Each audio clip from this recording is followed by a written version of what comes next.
My husband spent $25,000 from our account on a necklace for his spoiled sister without telling me. But when I confronted him, he called me a stupid housewife.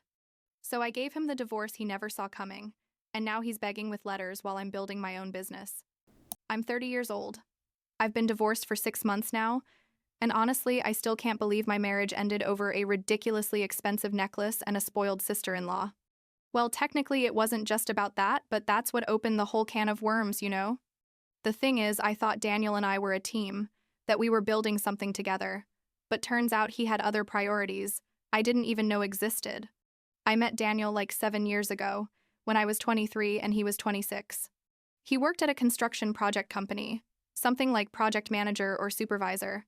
I don't remember his exact title, but he made good money. I worked in marketing for a medium-sized company. Nothing fancy, but I liked it. We got married after 3 years of dating, and everything seemed perfect. Or at least that's what I thought. Daniel was always attentive, caring, and I thought we communicated well. His parents seemed nice from the start. His dad is a quiet man who basically lets his wife handle everything, and his mom, well, from the beginning I noticed she spoiled Sophia, Daniel's younger sister, way too much. But I didn't give it much importance because it wasn't my problem. You know what I mean? Sophia was always the baby of the family, like the little princess who could never do anything wrong. She's 27 years old but acts like she's 15. Seriously. From the moment I met her, I realized she was used to getting everything she wanted. And Daniel, for some reason I never fully understood, also spoiled her a lot. Like he felt he had to protect her or something.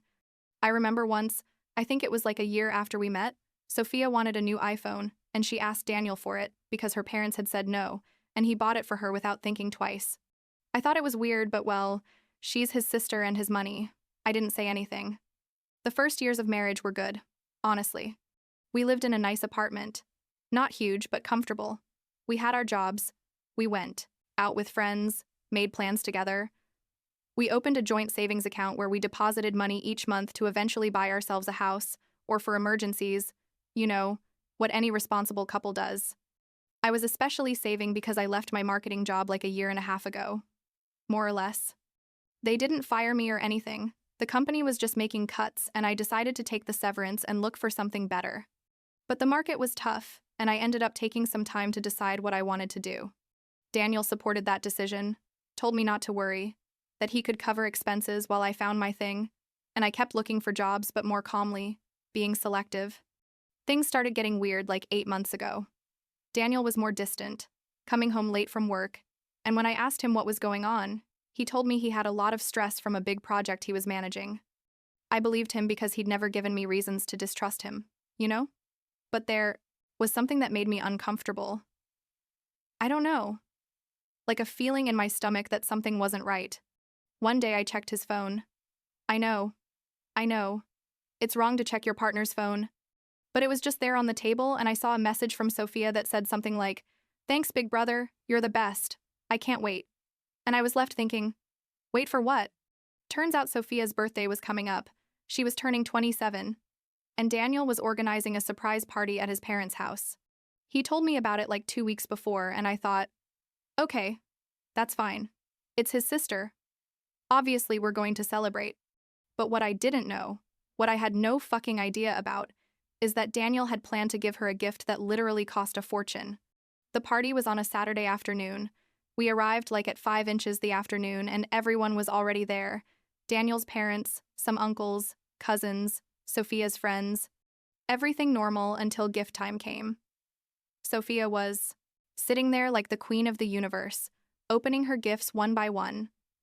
And when it was Daniel's turn, he took out this elegant box, like one of those expensive jewelry boxes, and I froze because I had no idea what he had bought.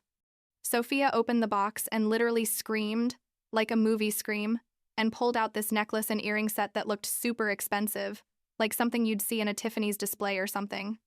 All the people at the party were like, "Wow, how beautiful."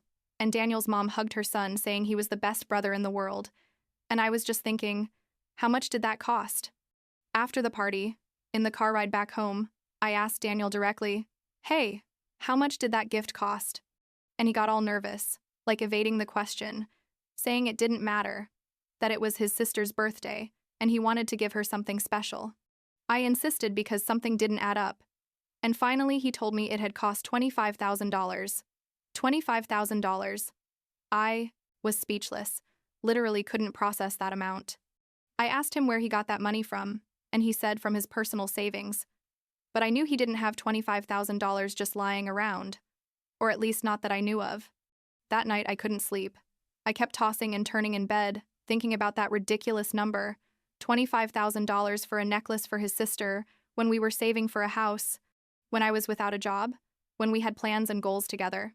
The next morning, like at 7 inches the morning, because I couldn't take it anymore, I got up and checked our joint savings account from my phone.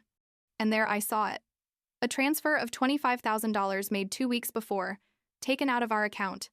Our account, the one that belonged to both of us, the money we had been saving together for years. I started shaking. Seriously? My hands were trembling while I looked at the phone screen. I went to the living room where Daniel was sleeping on the couch because the night before, he had come home late and I didn't want to wake me up, and I shook him to wake him up. I showed him the phone screen and said, "What's this? You took out $25,000 from our account without telling me anything?" And he woke up all disoriented, and when he saw what I was showing him, he went pale. He tried to explain himself, saying he was going to put it back soon because his company had given him an advance for the big project he was working on, that he was going to deposit the money back in a month. I was furious. Like I had never in my life been so angry. I yelled at him, how dare he take out that amount of money without consulting me, that account belonged to both of us, that we were married and important financial decisions are supposed to be made together.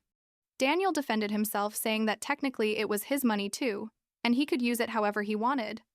And I told him no, that's not how a marriage works. You can't just take out $25,000 to buy jewelry for your sister without telling your wife anything. The argument got louder and louder, and he said something to me I'll never forget. He told me, "You're a stupid, irrational housewife. Get a job if you're so worried about money." Those words hurt more than everything else, seriously. Housewife. As if being between jobs made me less than him. As if everything I had contributed to our marriage was worth nothing. I stood there in the living room, feeling like I'd been punched in the stomach, and all I could think was, who is this person? Where's the man I married? I also discovered he had disabled the bank alerts on my phone so I wouldn't get notification of the transfer, which made me feel even more betrayed because it meant he had planned it, that he knew it was wrong and that's why he hid it from me. I didn't say anything else to him. I went to the bedroom, packed a suitcase with clothes and basic things, called my parents and told them I was coming over. My mom asked me what had happened and I just told her I'll tell you when I get there. I couldn't talk at that moment because I felt like if I opened my mouth I was going to start crying and wouldn't be able to stop. Daniel tried to stop me when he saw me leaving with the suitcase, saying not to go, that we could talk, but I ignored him and got in the car. I drove to my parents' house crying the whole way. I had to stop twice because I couldn't see the road well. My parents were amazing. Honestly, I told them everything, from the necklace to the insult, and my dad was furious. Like he wanted to go talk to Daniel immediately, but my mom calmed him down and told me to stay with them as long as I needed. During the next few days, Daniel called me like 1,000 times, sent me messages saying he was sorry, that he was stressed about work, that he didn't mean to insult me. I didn't answer him anything. I left him on read. I told my parents I wasn't going back to that house until he gave me a sincere apology, returned the money to the account, and acknowledged that what he did was wrong. Like 2 weeks passed and Daniel kept insisting that I come back home, but without really apologizing. You know, like he wanted things to go back to normal without admitting his mistake. And then something happened that changed everything completely. Daniel called me one day, like at 10 at night, and he was like desperate, almost crying. He told me he needed to talk to me urgently, that something serious had happened with his job. I was confused, but I told him, okay, tell me. Turns out the big project he'd been talking so much about, the one he'd gotten the $25,000 advance for, had been canceled. The company they were working with decided not to move forward, and now Daniel's company was asking him to return the full advance. I stayed quiet, processing what he was telling me. And he continued, saying he needed to get back the $25,000 he had spent on Sophia's necklace because, if not, he was going to have serious problems at work, like they could fire him. I asked him, "And why don't you ask Sophia to give you back the necklace? or sell it and give you the money. And that's when I realized how fucked up the whole situation was. Daniel told me he had already talked to Sophia, that he had explained he needed the money back, and she had flatly refused. She told him the necklace was hers, that he had given it to her as a gift, and that she wasn't going to return it. I couldn't believe it. I mean, your brother bought you a super expensive necklace with money that wasn't completely his. Now he's in trouble because of it, and you refused to help him. I asked Daniel if he had talked to his parents, if they could intervene, and he told me yes, that he had talked to his mom and she had also told him that Sophia didn't have to return the gift, that it was hers now. His dad apparently said to try to solve it another way because he didn't want problems with his wife and daughter. Basically, Daniel's whole family was on Sophia's side, protecting her like always, not caring that their son and brother was in serious trouble. Daniel then asked me, almost begging me, to take out another $25,000 from the savings account so he could return the advance to his company. And I laughed. I couldn't help it. I laughed because it seemed surreal that he was asking me that after everything that had happened. I told him no, that there was no way I was going to take more money out of that account, that he had already taken out $25,000 without my permission, and I wasn't going to let it happen again. He begged me, saying he would pay me back, that he just needed a month, to please help him. I told him no, that the solution was for Sophia to return the necklace, that she was the one who had to do the right thing. That conversation ended with Daniel yelling at me that I didn't understand the seriousness of the situation, that he could lose his job, and I told him he should have thought about that before spending $25,000 on a whim for his spoiled sister. I hung up the phone and sat in my old room at my parents' house, thinking about everything that had happened in the last few weeks, and I realized something important. I realized that Daniel was never going to change, that his sister was always going to be his priority, that his family was always going to come before me, and that I didn't want to live like that for the rest of my life. The next morning, I called a divorce attorney that a friend had recommended to me a while back, when another friend of ours got divorced. I made an appointment for that same week. When I told my mom what I was going to do, she completely supported me, told me I had put up with enough and that I deserved someone who respected me. My dad also agreed, although I think part of him hoped Daniel would fix things somehow, but I had already made my decision. Daniel kept calling me and sending me messages, now telling me he was going to use his personal savings to pay the advance, not to worry about that he just wanted us to be together again. But I was fed up, honestly. It wasn't just about the money. It was about everything. About the lack of respect. About the lies. About putting me second. About calling me a housewife like it was an insult. I sent him a message telling him I was going to file for divorce and that my lawyer would be in touch with him soon. He responded with like 100 messages in a row, saying, "No, please don't do it, that we could fix it, that he loved me," but I didn't believe him anymore. I blocked him from my phone after that, blocked his number, his WhatsApp, everything. I told my parents not to tell him anything if he called the house. The lawyer explained the whole divorce process to me, told me that since we didn't have kids it was going to be simpler, although there was still dividing assets and all that. I told her the whole story about the money and she told me I had a good case because he had taken money from a joint account without my consent for a personal expense not related to household expenses. Like 2 weeks later, Daniel was served with the divorce papers. That same day he showed up at my parents' house with all my stuff, like clothes, shoes, books, everything packed in boxes and suitcases. My dad opened the door and Daniel was there with red eyes. He looked terrible. But I didn't feel sorry, just tired. He told my dad he needed to talk to me, just 5 minutes, but I told my dad to tell him no, that everything related to the divorce should go through my lawyer.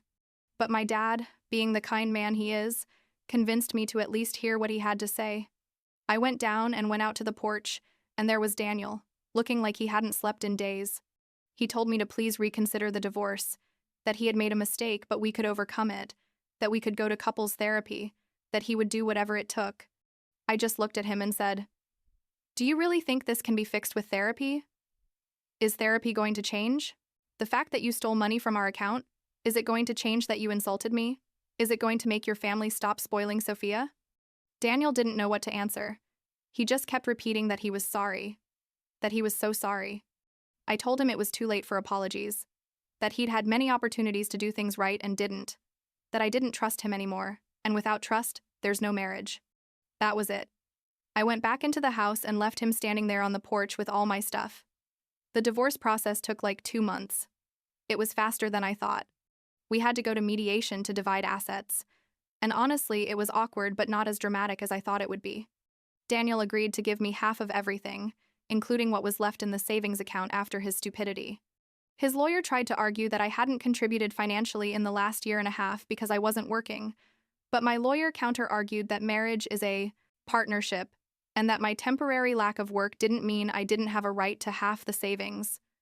Throughout the whole process, Daniel tried to talk to me several times, but I stayed firm. I didn't want to know anything about him. I didn't want to give him false hope. I didn't want to fall back into the same thing. My parents were my support system. Honestly, I don't know what I would have done without them. They let me stay at their house as long as I needed. My mom cooked my favorite meals to cheer me up. My dad accompanied me to appointments with the lawyer when I didn't feel strong enough to go alone. The divorce was finalized 6 months ago. The day we signed the final papers was weird, like closing a chapter of my life that I thought was going to last forever. Daniel gave me a letter that day. His lawyer handed it to me, and although I hesitated to open it, I finally did when I got home. It was basically a long apology letter where he admitted all his mistakes, said he wished he could turn back time, that he understood why I had left, that he respected my decision, and that he hoped that someday, maybe in the future, we could at least be friends. At the end, it said he would always love me and that if I ever changed my mind, he would be waiting. I don't know what he expected to achieve with that letter, honestly. I read it once and put it away in a drawer. I didn't respond to him. There was nothing to say. Sometimes I wonder if I did the right thing, if I should have given him another chance.